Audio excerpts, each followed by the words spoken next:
Extra seconda edizione, c'è anche qualche modo diverso, ecco, per contribuire, per assistere al concerto, visto che avete anche stabilito tre prezzi per tre posti differenti naturalmente al Palamoncata.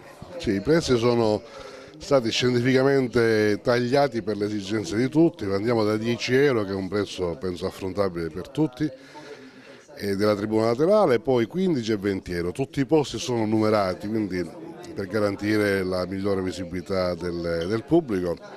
Le biglietterie sono già tutte aperte nei circuiti che solitamente usiamo per questo servizio di vendita dei biglietti. Quindi l'obiettivo è quello di superare i 24.000 euro dello scorso anno in pratica. Beh, l'obiettivo è sempre quello di superare, cioè di doppiare quello che è stato il risultato dell'anno scorso.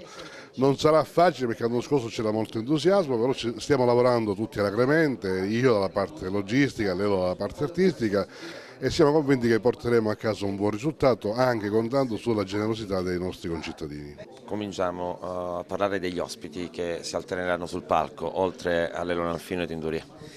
Oltre alla fine tintoria, quest'anno ho deciso di invitare le eccellenze agrigentine. Ho deciso di invitare, intanto è stato per me una piacevolissima sorpresa sapere che si sono riuniti i Dioscuri, che sono dei maestri per me, e quindi è stato bello poter avere la loro adesione a questa cosa. Poi ci sarà l'orchestra del Val d'Agragas con l'Ello Casesa. Poi ci saranno un sacco di amici con i quali faremo una bella sorpresa ricordando il grande Cesco Tedesco e poi passiamo agli ospiti, diciamo, nazionali tra virgolette. Avremo Marco Ligabue e Mario Venuti.